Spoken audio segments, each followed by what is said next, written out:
Hello, we're back, and it's time for the second half of the syllabus review. So we're talking about listening objectives now. There's a few of them. Basically, there's two parts to listening in the classroom. There's parts where you listen to me or classmates talk just in real life, and we understand each other. And and you can understand what I'm saying and answer me logically, grammatically, etc.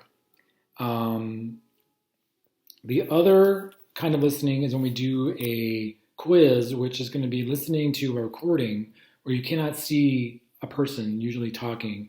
And it's going to be a little bit more difficult because you can't see their mouth moving and you have to kind of really, feel like, what is that word? Maybe I missed a word. Maybe it's okay. I missed one word or two. So we're going to try to do in-person listening, like conversational listening, and then listening to a lecture, listening to a recording where you can't see the speaker's face. We'll be doing, of course, quizzes on that. We'll be doing a lot of practice as well, so I hope you won't get too nervous about that. However, if you know that listening is not your favorite, listening is not your strength, it's really important for you to practice, practice, practice outside of class. In class is great, but it's not enough. You have to do listening at home, 30 minutes a day, just whatever you want to do. Television is great with the subtitles or without, movies, radio, things on the internet, whatever you want to do, but listening to English is going to be just super important for your success. So I really stress that. I really encourage you to do that at home or wherever you are when we're not together. Okay, we're going to work on taking notes together, listening to a lecture and taking notes, and then using the notes to answer questions. So you can take notes any way you like, but as long as they make sense to you, you can use them to answer questions about the listening. We're going to do, again, the presentations. We talked about those already. One of them would be more personal, one of them would be more professional. And that's how we do listening, excuse me. We're going to get some grades, obviously. Where do the grades come from? Well, we have listening grades and we have speaking grades. So we have listening quizzes. There'll probably be 4 or 5 of those. And we have the listening final, which is going to be in the middle of the early part of June. And then we have speaking assessments where I listen to you talk in class, your presentations, you're talking in class. And then the speaking final, which is going to be discussion groups on topics. And then there's finally the homework, which is mostly listening homework. And there's some speaking homework as well. That's 10%. Again, these are on the syllabus. You can see those in more detail there.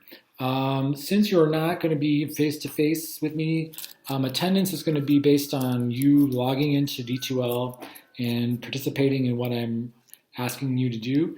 So I'll be determining attendance by your online participation and by your email and video contact with me. So that's how that's going to work.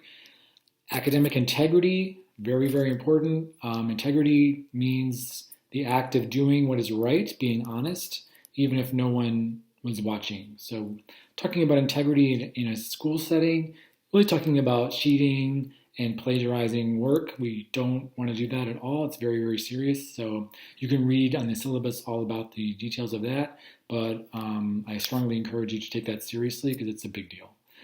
Okay, last thing on the syllabus is the Center for Disabilities. If you have a learning disability, which you may or may not, hopefully not, but we all have problems in life. If you have a disability that you think is going to affect your success, you can work with the Loop Campus office at DePaul, and their number is 312-362-8002, and you can work with them to come up with a accommodation for that. I don't have to know about your disability. It can be private. That's totally fine with you. If you happen to have some maybe vision or hearing or something like that is going to be a problem for you, you can always work with the Center for Students with Disabilities, and they can help you. Okay. Policies. I do not accept late homework unless you have a deal with me, which we could always make a deal, but you have to tell me before. So late homework is kind of a problem. So if you don't turn your homework in on time, it's probably going to be not a great result. Okay, so try to keep on top of your homework. Okay, if you want to be successful, I certainly want that for you. You have to talk to me about things that are not going great. Sometimes students do very, very well in speaking, but their listening is not the best, or the opposite. I can only help you if you come to me and say, Alex, I really need something. I need help with listening. I need some resources. I need help with speaking practice, whatever. I need help with pronunciation. I'm happy to help you, but you can't just sit there and wait for me to do it. I have to have a conversation with you about what you need. What's a problem for you? What are you struggling with? I'm here to help you, but I need to have your participation in that.